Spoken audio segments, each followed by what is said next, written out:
I'll break this story into 2 parts since it's very long and technically 4 stories about the same subject, my trading history and its highlights. So back in 2013 I had just got the game, and I had no debit card, which means no premium TF2. Premium was the only thing I ever wanted, but I could not buy it. But legend has it that there exists an item which, if used, can transform your account into premium. The premium gift. I was dead set on earning it. Now, because I was free to play, that meant I couldn't trade dropped items.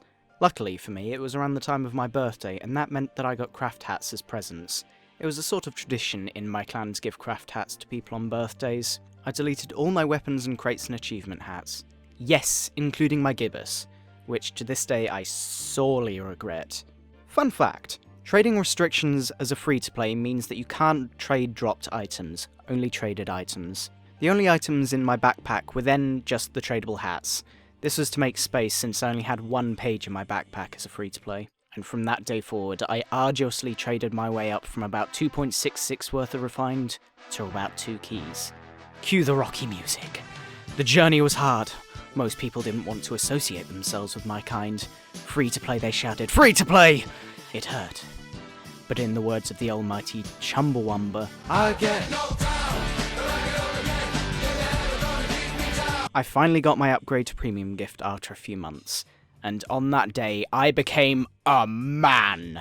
This goes to show that in the face of all odds, you can pull through and achieve the entirely possible. Also, getting a fresh account and trading up to a premium gift would make a pretty interesting low-end trading series, the challenge being that you only have 1 page in your backpack to do so. Spiky Mikey? Pyro Joe? Virtual Economist? Anyone up for it? It's up for grabs. I don't want to do it because I can't be arsed going through all that again. Anywho, that's the story of how I acquired premium in TF2. The next part of part 1 is a story of how I went from roughly a key to my medic unusual, the Cloud9 Here's helmet, considered a very mid-range respectable hat. It was a combination of grinding, luck, smart thinking, and a general ignorance of how unusual trading works, that worked in my favour. So after getting premium, I wasn't done. I needed another goal. A medic unusual. Backstory time.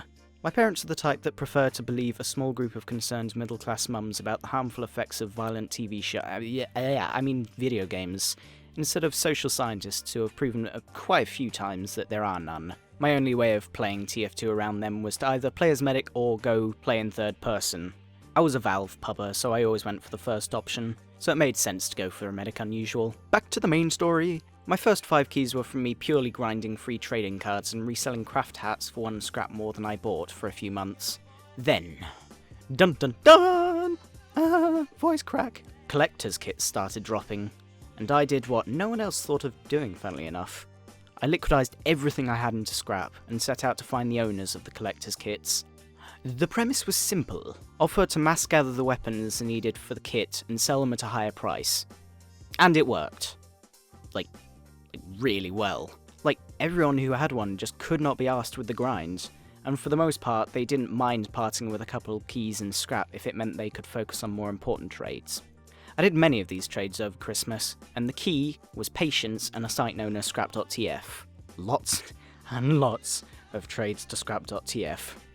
Oh, and at one point I had an agreement with a guy to buy 200 power jacks from me, and that deal fell through, and I was just left with those weapons. I traded them all to a scrap.tf bot, and people seemed to be very confused when they saw 200 power jacks in this bot's inventory. It was quite funny, actually. Well, after all the collector's kits hype had died down, I also found out that scrap.tf's key bots were broken and selling keys for 1 scrap more than they were buying for a week, so I made the most of that. In fact, I'm pretty sure that was what drove the price of keys up by 2 acclaim that week as well. In the end, I had about 20 keys worth of stuff, and I decided to buy an Orbiting Fire Big Elfin deal for 1 key more than it was worth, which was 14 keys, I believe. I liked it, but I had just entered the unusual trading scene, so I didn't know what I was really doing. And then, that was when the Strongbox crate dropped. I met a guy playing who wanted to get rid of his medic unusual that he had just unboxed from the Strongbox. He wanted a scout unusual instead of his medic unusual because he never played medic. We talked and his item wasn't tradable for a week.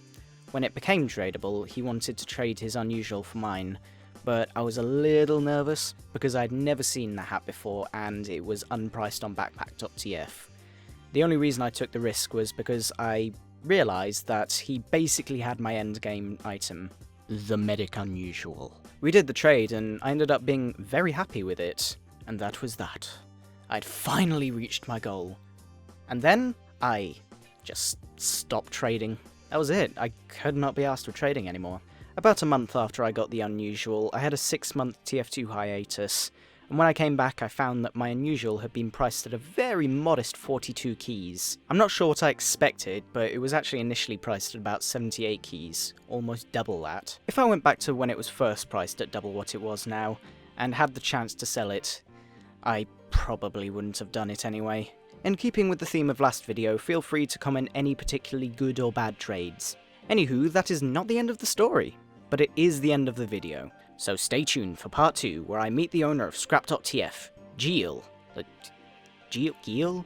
Whatever. And at the same time that's happening, the high-end trading community is in the midst of controversy as the owner of the biggest unusual trading server bans, fires, and splutters his way out of a controversial trade he made. Bye lads! That was when the strongbox trod.